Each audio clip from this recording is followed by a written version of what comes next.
তুমি যে ঘরটায় ঘুমাও ওই ঘরটায় একটা বিষধর সাপ ঢুকে গিয়ে ফোনা তুলে বসে আছে, কি করবে? কি করবে? মারবে, তাই তো? মারবে তো সবাই। ওই সাপটা যদি শিব মন্দিরে ফোনা তুলে বসে থাকে, কোথায় নিয়ে আয় না। যখন আমরা গোপালকে সেবা দেব তখন দুধে জল মিশিয়ে দেব, আর শিবের একদম স্বয়ং ভোলানাথ এসেছে রে, হ্যাঁ, মাথায় সাবুটে বসে চল, একদম সোশ্যাল মিডিয়া তোলপাড় হয়ে যাবে, যত খাঁটি দুধ ছিল ওই মন্দিরে এসে ঢেলে দেবে। আর ওই সাপটাই যখন মন্দির থেকে বেরিয়ে রাস্তায় দাঁড়াবে 2 মিনিট পর, এবার মার লাঠি নিয়ে ছুটছে, ওকে একটু আগে দুধ খাওয়াচ্ছে। মানুষ তোমাকে সম্মান করে না, তোমার পরিস্থিতিটাকে সম্মান করে, বুঝতে পারছো? আজকে তোমার অনেক টাকা আছে, দাদা খুব ভালো, দাদা দাদা সবার বন্ধু, আর দাদার যখন খারাপ সময় দাদার পাশে আর কোনো কাদা নাই, দাদা তখন পুরো ফাঁকা। তুমি যেমন পরিস্থিতিতে থাকবে, তুমি ভালো পরিস্থিতি থাকলে সব অনেক বন্ধু পেয়ে যাবে, যখন পরিস্থিতি খারাপ নিজের ছেলেও পর হয়ে যায়, বৃদ্ধ হলে নিজের ছেলেও পর হয়ে যায়। তাই তুমি যাদের হাত ধরবে তাদেরকে বিশ্বাস নেই, ছেড়েও দিতে পারে, তার হাত ধরো, যে কোনোদিন তোমার হাত ছাড়বে না, যে বিশ্বাসের যোগ্য। তুমি আমার মন ভরাতে ব্যস্ত, তাই না? আমরা মানুষের মন ভরাই, হ্যাঁ কি না? বাবা আজকে এটা দাও, বন্ধু আজকে এটা দে, ওটা দে, সেটা দে, তুমি আজকে আমাকে একটা সোনার চেন দিয়ে দেবে, ও তোমার থেকে ভালো মানুষ কেউ নেই, পুরো গ্রামে ঘুরে ঘুরে আমি তোমার সুনাম করব, আর 1 বছর পর বলো 5000 টাকা ধার দাও, তো তুমি বলো আমার তো সময় খুব খারাপ, দিতে পারবো না, আমি সেই মানুষ যে তোমার নামে সুনাম ছড়িয়েছিলাম, তোমার নামে বদনাম ছড়িয়ে দেব। আমরা মানুষের মন ভরাতে ব্যস্ত, কত কিছু দিয়ে মন ভরাই, কিন্তু মানুষের মন ভরে না। যার কাছে 2 ফোঁটা নয়নের বাড়ি দিলে তার মনটা ভরে যায়, সেই 2 ফোঁটা নয়নের বাড়ি আমরা তাকে দিতে পারি। ঠিক আমাদের জীবনকে যেখানে সহজে মন ভরানো যায়, যাকে বিশ্বাস করা যায়, যে হাত ধরলে হাত ছাড়ে না, তার কাছে যেতেই চাই না। আর যেখান থেকে বারবার আঘাত পাই, বারবার কষ্ট পাই, বারবার ফিরে আসি, বারবার ঠকে যাই, সেখানেই বারবার যাই। যে যথামাং প্রবদ্ধন্তে সং সदैव ভজম্মহম মম বর্তানুবর্তন্তে মনুষ্য পার্থ সর্বস্য নিতাই গৌর হরি হরি হরি হরি। শ্রীমদ্ ভাগবত গীতায় স্বয়ং ভগবান বললেন, মানুষ যদি তার সর্বস্ব দিয়ে আমাকে প্রার্থনা করে, আমি তার কাছে ধরা দিই, হে ভগবান, হে দয়াময়, আমি অধমা, তুমি কি আমার ঘরে আসতে পারো না? হ্যাঁ, আমি তোমাকে সেবা দিতে চাই। ভগবান সব সহ্য করতে পারে, সহ্য করতে পারে না ভক্তের নয়নের বাড়ি, ভক্তের অহংকার। পড়ে রইল রাধারানীর কুঞ্জ, গ্রহণ করলেন ভগবান চন্দ্রাবলীর কুঞ্জ। চন্দ্রাবলীর কুঞ্জ যেই না গ্রহণ করেছে, মনের আনন্দে চন্দ্রাবলী গোবিন্দকে নিজে হাতে সেবা দিচ্ছে। কেমন করে? গলায় বনো মালা দিয়ে, গলায় বনু মালা দিয়ে, কপালে সিঁদুরের ফোঁটা দিয়ে, কপালে সিঁদুরের ফোঁটা দিয়ে, করণে নিজ বসন করাই, নিজ বসন পরায়, সেবা দেয় আর বলে মাধব, মাধব নিজ গুণে সেবা কর, তুমি তব নিজ নিতাই গৌর হরি হরি হরি। নিজ গুণে সেবা কর গো। ওমা সুন্দর করে সেবা দিয়েছে, এবার সেবা দিয়ে বলছে মাধব শয়নে যাও। এখন গোবিন্দ চিন্তা করছে শয়নে গেলে কি হবে, ওদিকে রাধারানী বসে বসে কাঁদছে। কারণ কোন সময় মিলন হওয়ার কথা ছিল গো? হ্যাঁ, গোধূলি বেলায়।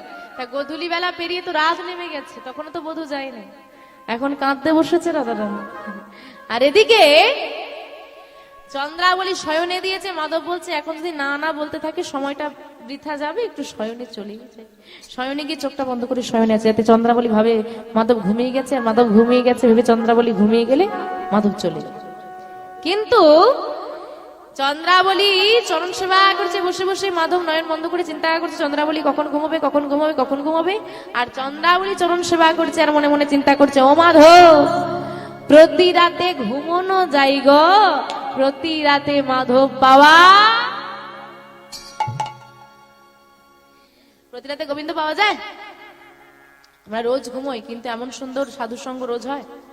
আচ্ছা, বাবাদেরকে বলে যাই, আজ তো রাতে প্রোগ্রামটা হওয়ার কথা ছিল, ওই এক্সামের কারণে একটু এগোনো হয়েছে, যাই হোক, তো রাতে হয়নি, তবুও বলে যাচ্ছি, পরের বার প্যান্ডেল করলে একটু লক্ষ্য রাখবেন, খুঁটিগুলো একটু কম দেবেন। যেখানে যেখানে খুঁটি আছে তার গড়ায় গড়ায় সন্ধে 8টা পেরোলেই সমস্যা এসে যায়। বুঝতে পারছো তো? হ্যাঁ, যেখানে বেশি খুঁটি, যেখানে বেশি সমস্যা, তো খুঁটি কম দেবে। একটা হেলান পেলেই হল। বাড়িতে ঘুমের ওষুধ, তাও নাকি ঘুম আসে। নরম বিছানা, নরম বালিশ, গরম ঘর, ঘুমের ওষুধ, ভালো মন্দ খাওয়া দাওয়া, তাও নাকি ঘুম আসে না। হরিবাসরে শক্ত মাটিতে বসে চিৎকার চেঁচামেচি, ঠেলা ঠেলি, লাউড স্পিকারে মাইক চলছে, একটা খুঁটিতে ঠেক দিয়ে ঘুম এসে যায়। ভাবা লাগে কত শান্তির জায়গা। নিতাই গৌর হরিবোল, হরি হরি বল, হরি বল, ভাবতে হয়। তামা গোবিন্দ দেখছে কোনোভাবেই আজকে চন্দ্রাবলী নয়নে নিদ্রা নাই। তা সোজা আঙুলে ঘৃণা উঠলে আঙুলটা সহজ রূপা দিলাম, হলো না। যোগমায়া বলো দয়াময়, চন্দ্রাবলীকে ঘুম পাড়িয়ে দাও। যোগমায়া মায়া বলে চন্দ্রাবলীকে ঘুম পাড়িয়ে দিয়েছে, আর মাধবের চরণটা ছেড়ে দিয়ে চন্দ্রাবলী। আর যেই না চন্দ্রাবলী ঘুমিয়ে গেছে, মা আর থাকা যায়? হ্যাঁ, কি করেছে মা? গোবিন্দ তাড়াতাড়ি করে চন্দ্রাবলীর কুঞ্জ পরিত্যাগ করে বাইরে বেরিয়ে এসেছে। আর বাইরে বেরিয়ে সেই মাথায় হাত, সর্বনাশ! এ কি হয়েছিল গো? সর্বনাশ হয়ে গেছে। কি হয়েছে গো? মিলন হওয়ার কথা ছিল গধূলি বেলায়, গধূলি বেলা পেরিয়ে সন্ধ্যা পেরিয়ে রাত্রি পেরিয়ে প্রভাত হয়ে গেছে। আর এদিকে রাধারানী সারা রাত বসে বসে কেঁদেছি। সারা রাতেও যখন গোবিন্দ এলো না, যা সেবার বস্তু সাজিয়েছিল সব কি করেছে? মান করে ছুঁড়ে ফেলে দিয়েছে। ফেলে দিয়ে মান করে বসেছে, বধূর সঙ্গে আর কথা বলবো না। আর এদিকে বধূ ছুটতে ছুটতে চলেছে রাধারানীর কুঞ্জ পানে। কেমন করে? হেতা চন্দ্রাবলী শোনে, কুসুম কাননে, সুখেতে ছিলেন শ্যাম।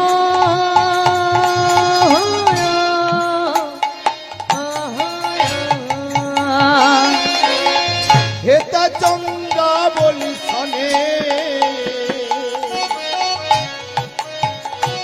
দেখো কুসুম কাননে,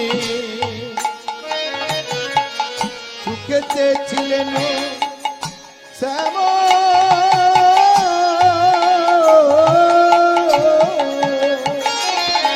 চন্দ্রাবলীর সনে, কুসুম কাননে, সুখেতে ছিলেন শ্যাম।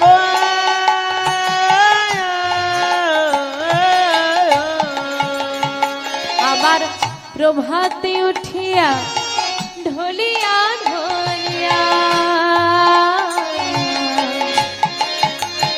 ওই না প্রভাতে উঠিয়া,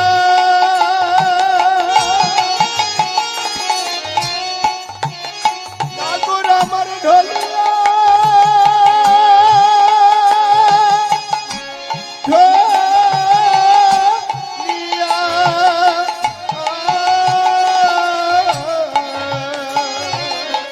চলিল রাধার ধাম, মরি চলিল রাধার ধাম। প্রভাতে উঠিয়া ঢলিয়া ঢলিয়া, প্রভাতে উঠিয়া ঢলিয়া ঢলিয়া, চলিল রাধার ধাম মরিরে, চলিল রাধার ধাম। শ্যামনগর আমার চলেছে গো, শ্যামনগর আমার চলেছে গো, আমার চলেছে গো, শ্যামনগর আমার চলেছে গো। বৃন্দাবনের পথ আলো করে, নগর আমার চলেছে গো, বৃন্দাবনের পথ আলো করে, নগর আমার চলেছে গো। রাধা রানীর কুঞ্জ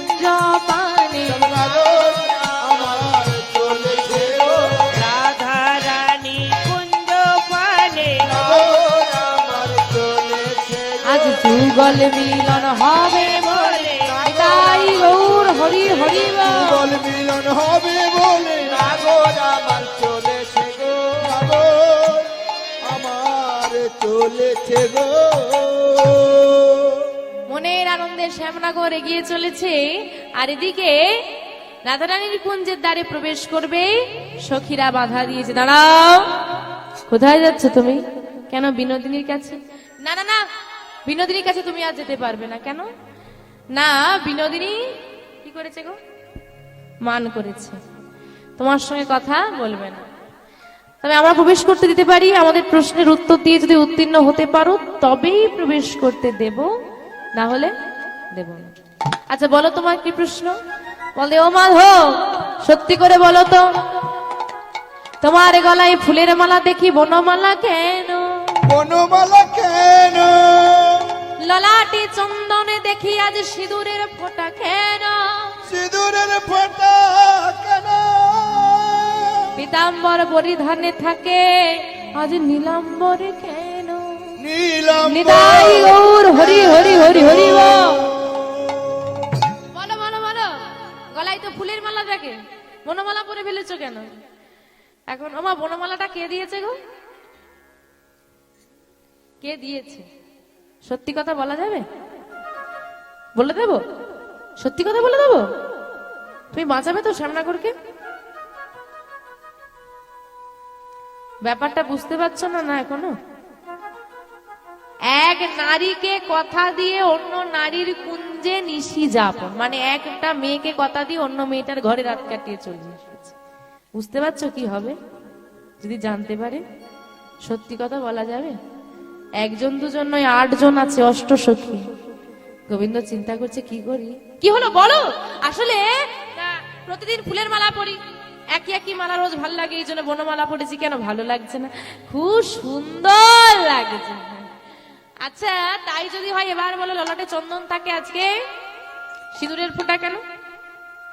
আসলে হ্যাঁ, কাল নিশিতে আমি গৌরী পূজা করেছি। বাহ বাহ বাহ বাহ, তাই বলেছি। তুমি যে পূজা টুজা করছো ভালো লাগলো শুনে। হ্যাঁ, তাই যদি হয় পরনের পীতাম্বর কই? নীলাম্বর কেন? পীতাম্বর মানে পীত বর্ণের বসন। পীত বর্ণ মানে কোন রঙ?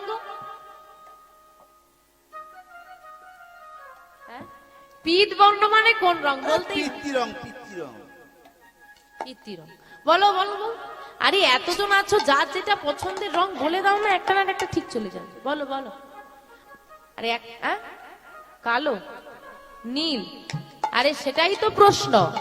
প্রশ্ন তো ওটাই যে পীতাম্বরের পরিবর্তে নীলাম্বর কেন? নীলাম্বর তো পরে আছে, কিন্তু পীতাম্বর পরে। এবার পীতাম্বর মানে কি রং? কালো। ভগবান কালো রঙের বসন করে, তাহলে কি পরে বলো দেখি? অনেক জায়গায় তো গোবিন্দকে দর্শন করে চলে এসেছো, অনেক তো চিত্রপট দেখে ফেলেছো, এখানে কিন্তু বারবার দেখানো হচ্ছে। আবার নীল বলে,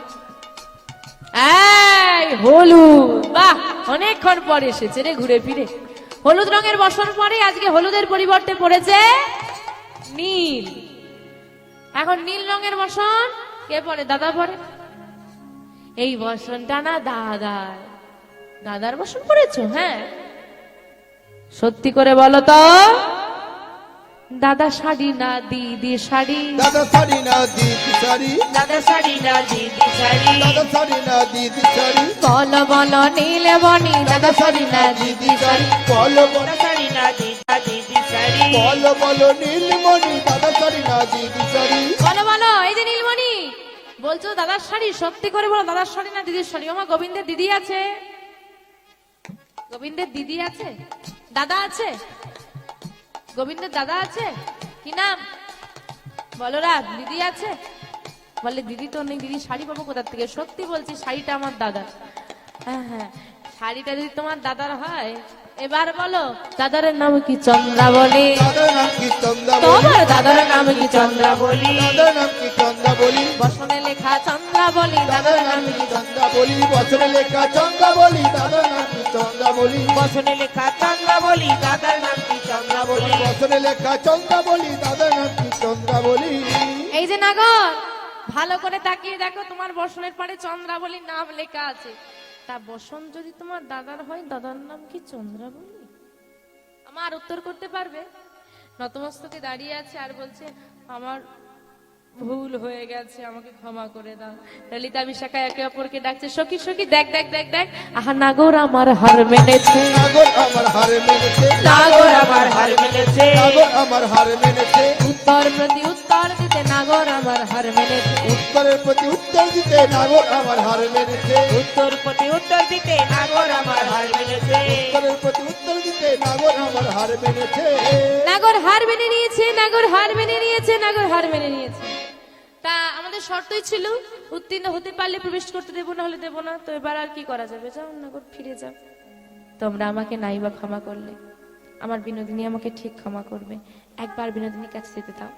এত বিশ্বাস, বিনোদিনী যদি তোমায় ক্ষমা না করে, কথা দিলাম বিনোদিনী যদি আমাকে ক্ষমা না করে, আমি নিজে থেকেই চলে যাব। বেশ, দ্বার ছেড়ে দাও। ছেড়ে দিয়েছে দ্বার, আর প্রবেশ করছে আমার বিনোদিনী। গোবিন্দ প্রবেশ করে দেখছে বিনোদিনী বসে আছে, দক্ষিণে ঘোমটা টানি মান করে বসে আছে রাধা বিনোদিনী। আমার রাধা বিনোদিনী দক্ষিণে ঘোমটা টানি মান করে বসে আছে রাধা বিনোদিনী।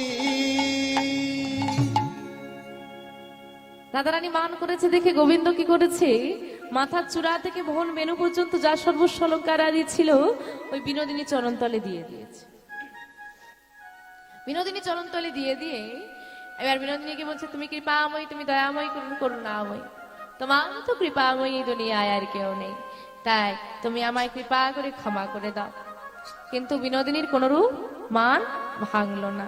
যখন মান ভাঙলো না, বিনোদিনী দুটো চরণ জড়িয়ে ধরেছেন গোবিন্দ। হে বিনোদিনী, কেউ জানুক বা না জানুক, তুমি তো জানো আমি কেন গিয়েছিলাম। আমি যে ভক্তের ভগবান গো, আমি যে সহ্য করতে পারি না। তুমি তো সব জানো, তাই কেউ আমাকে ভুল বুঝুক বা না বুঝুক, তুমি আমাকে ভুল বুঝো না বিনোদিনী। মান ভাঙলো না। মান যখন ভাঙলো না, অসহায় হয়ে প্রাণ গোবিন্দ কি করছে জানো? আজ রাধা রানীর দুটি চরণ, আজ রাধা রানীর দুটি চরণ মস্তকে তুলে নিল, গোবিন্দ আমার মস্তকে তুলে দিল। দেহি পদ পল্লব মুদার, উদার দেহি পদ পল্লব মুদার, দেহি পদ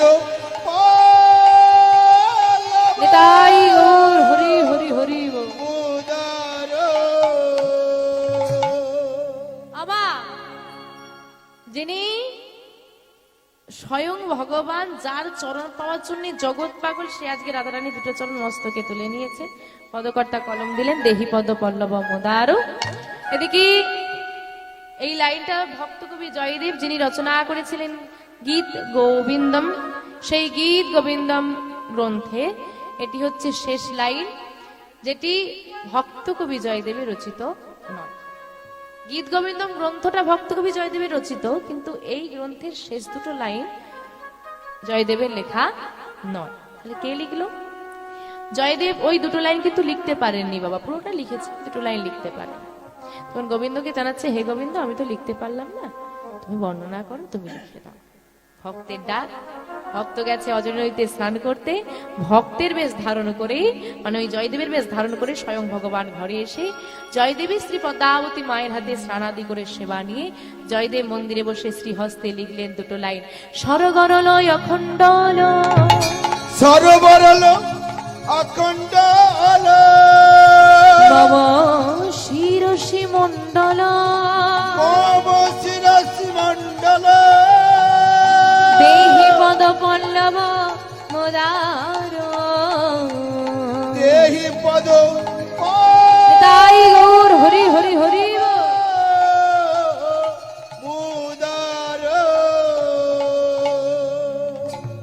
যাই হোক, আবার রাধারানীর দুটো চরণ গোবিন্দ মস্তকে তুলে নিয়েছে, আর কি মান থাকবে? কি মান আর থাকবে? থাকবে না, না? তাহলে এত কিছু করার পর আর কে মান করে থাকতে পারে বলো? কিন্তু আজকে রাধারানীর মান আর ভাঙলো না। কি গোবিন্দ, খুব তো বড় মুখ করে বলে এলে যে মান না ভাঙলে চলে যাব, এবার কি হবে? যাও, ফিরে যাও। বেশ, বিনোদিনীর কাছে আমি ক্ষমা পেলাম না, এই আমি চলে যাচ্ছি, তুমি বলে যাচ্ছি শোনো, আমি অপরাধ করে যখন বিনোদিনীর কাছে ক্ষমা পেলাম না,